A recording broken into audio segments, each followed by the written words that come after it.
But now let's talk about Ubisoft's Star Wars game and why I think it is going to change the way Star Wars games are going to be made and how they're going to be consumed. Welcome to Uplink. So, just as a recap, and I always like to start off with a recap because not everyone knows what the scope of Star Wars is in the gaming front. But you guys probably all know. You guys are smart. You are all wonderful individuals. I'm glad to have you as part of this community. But during the 2004, 2005, early 2000s, I'll say, early 2000s, maybe late 90s, that whole time frame, we had really good showing for Star Wars games, having one, possibly two come out each year. I think one year we even had like 4 or 5 Star Wars games come out. Not all of them were great, but the numbers were there. And people were getting Star Wars games, and because there were so many of them, a lot more people were getting their favorite game genres met. So there's that part of things too. And then when EA got the license for for Star Wars games in 2013, it was exclusive. It was an exclusive license, and during that time we saw Battlefront 2015, Battlefront 2 2017, Fallen Order, and Squadrons, as well as the spin-off games like Galaxy of Heroes and then the companion app for Battlefront 2015. Those are the offerings that we've had so far from EA, and that's all that we know we'll be getting from EA. Again, officially, they have not confirmed a Fallen Order 2 or when it will be announced. There's a rumor that it will now be coming out in early 2023 versus the rumored 2022. So it seems to be pushed out quite a bit. Again, I think it's early 2023, so not too bad, but it will be weird not to have it in a holiday season time frame because I really enjoyed having that come out during that time frame. That brings us to Ubisoft. Ubisoft is a company, especially this specific team, Massive Entertainment, is going to be working on this game. It's going to be an open world Star Wars game. That's all we know 100% for sure. But the Massive team, I've also announced they'll be working on an Avatar game. The Blue People, not the awesome television show. They will be working on that, as well as continuing support for The Division 2. They've expanded new offerings for that game, as well as an update for the next-gen consoles. So it's really cool to see a game like that being supported. Like, it didn't necessarily have the greatest of launches, but they've turned it around in the long run. And it's been good to see what a Ubisoft online shooter can look like. And it's good news for us Star Wars fans. Because from all that we've seen so far, and this is neither confirmed nor denied by anyone in those companies or anything involved, but from what we can see in the history of Massive, the game they're going to offer is probably going to be an open world online multiplayer game. I would assume that you can jump into squads with each other. It's rumored that it'll be a bounty hunter game, so bounty hunting, going through and collecting. There's been a rumor going around that it will not have any lightsaber combat, so I personally think that's a good idea to have some variants of this is going to be a game that isn't going to have lightsaber combat. It's going to be fully ground-based or maybe even vehicle-based combat, all ground, no superhuman abilities. It's all bounty hunting. That's what we've heard. That's what I would love to see. It would make sense. From a consumer perspective, it works great too. And from a creative perspective, it would work great too, because we'd have continued stuff to talk about on the podcast about all of the different weekly challenges that they have, how to do the best for those, what are the best matchups for your bounty hunter if you create them, or if they have set ones like an Overwatch style mixed with a Division, mixed with Destiny. It could be really cool if they go that direction, or they could just go... They can make the Division 2 but Star Wars, or they can do something completely different. Just because of the games that they've made in the past doesn't mean it's going to be the exact same that they make in the future. So it makes sense for their speciality to have a multiplayer open world game, but that doesn't mean that they have to do that. So what do I mean by it's going to change the way Star Wars games are going to be made? So if it is a multiplayer shooter, it's going to set a precedent that Battlefront and Battlefront Battlefront 2 2017 did not set, where it's a continued supported game. And from the Division stuff, they also support it through cosmetics purchasing too. So this would be a more next-gen future of gaming as an industry-based game. And that's really cool to see. It would be awesome to me to have this game set the design language for a Star Wars multiplayer game.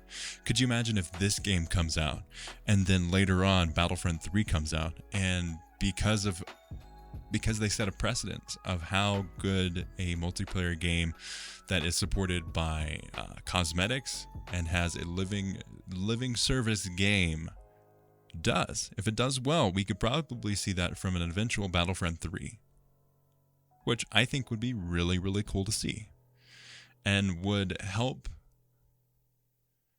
sustain continued support for the Ubisoft game as well. Or maybe it is it's a game that's completely single player story based Star Wars open world game. Maybe you hop on in between different planets, or you continue to stay in one planet, and that is your open world area. I just hope it's not sand-based. Come on, guys. Or if it is sand-based, make it on Tatooine. Don't use a new planet. Don't do it. Please. I beg of you. Don't do it. Sand and snow. Both of them are deserts. Don't do it. Please. I beg of you. I don't like sand. It's coarse and rough and irritating, and it gets everywhere. Star Wars, aka 50 Shades of Sand. So let's just, for the sake of this argument, let's say, and this is neither confirmed nor denied, we don't know what's going on, where it's going in the future, we don't know really anything except that it's going to be an open world game. But let's just say it's a Division style game. To make this argument, it's a Division style game, and let's just say you can create your character. I personally would love to see it. Could you imagine being able to create your own character? Have your own bounty hunter in the Star Wars universe. Going around collecting bounties. Going around battling out against other bounty hunters to capture the bounty. Setting up and improving your gear. Does that not sound amazing? Does that not sound like the perfect Star Wars game? Or at least one of the perfect Star Wars games. What I hope to see in the future is a focus on Star Wars games filling niches instead of being the one game to rule them all. We see a Star Wars game like Squadrons that focuses on a niche, which is starfighter combat. We see a game that focuses on the ground combat, the Ubisoft's game. And then we see Battlefront, which historically, whenever I talk to someone and ask them, what is a Battlefront game to you? What does it mean when I say I want a Battlefront 3? And normally it's massive scale, it's trooper-based combat, but also vehicle-based combat and hero-based combat. Usually it's those two things, and normally people want to see as many of the eras covered as possible, or at least a huge focus on Clone Wars. If it's only based on one era, it needs to be based on the Clone Wars, just because of the amount of content that they have in that trilogy just works so much better for a single era based game. We saw Battlefront 2015 struggle with that, of trying to find heroes, but because they had to dig deep, they were actually able to bring some really fun and unique characters into the game. So there is always that too. Instead of, copy paste, this is the Jedi, so we're going to have a bunch of Jedi in the game. They actually got Dengar, they got Greedo, they got all of these really cool characters that they were able to implement into the game. Something I personally would love to see, since EA has the license to Star Wars and made Battlefront and made Fallen Order and made Squadrons, it would be cool to see Cal Kestis and characters from Fallen Order actually be playable characters in Battlefront. Just an idea. I think it would be cool. Like a Marvel Cinematic Universe, but in Star Wars games. The EA Star Wars Cinematic Universe type thing. Be pretty cool to me. Be pretty cool. Since that's the first one that we've got announced that is outside of an EA developed Star Wars game, if it does come out first, and it doesn't necessarily have to, that's just the first to be announced, it could set a precedent. And will set a precedent for what we want to see other companies make from Star Wars games. The license is huge, the scope of the universe is gigantic, and any possible game can be developed within the Star Wars universe. Do you want like a romantic comedy Star Wars game that you use basically like, what is the dating game where you date a pigeon or whatever? You could basically do that, but instead of a pigeon, it's like a Bith or Jar Jar. Could you imagine a Jar Jar Star Wars dating game? It's possible. And like, I think canonically too, Jar Jar ends up being like a street performer. So you could romance Jar Jar as a street performer. It's an idea. It's a possible idea, not necessarily going to happen, but it's something that they could make any type of game in the Star Wars universe. Do you want a dating simulator? Well, yeah, you can do that. Put your Jar Jar in there. Put anybody you want in there. Just as an example of like, it's wide enough to be able to fit whatever type of game that you do. And if you have the option to travel across other planets, I'd love to see Coruscant be one of them, or Coruscant be the only one that you can be on. That would be great too. Come on, 1313, bring it back. So yeah, I'm really looking forward to seeing what the Ubisoft game is. I hope it is. When we first heard about the open world Star Wars game, I was like, okay, this is cool. It's going to be like a RPG. And then we started digging into the game development company, Massive, who made The Division. I was like, okay, it's probably going to be a Division-like. And when I first heard that, I don't really want that. It's going to be frustrating. We're going to be online all the time. That's not the game I want. Started thinking about it more. It's like, well, that could actually be pretty cool if they don't force you into being in a squad, but you could play online and they have the NPCs and not everyone is like another character. I think it could be really cool. I think it would benefit the universe and make it a little more alive. I think there's some parts of it that has some merit. I think there's parts of the Ubisoft game, whether it is single player, story-based, open world game, RPG style, or if it's an online shooter, bounty hunter, Division, or Destiny style game.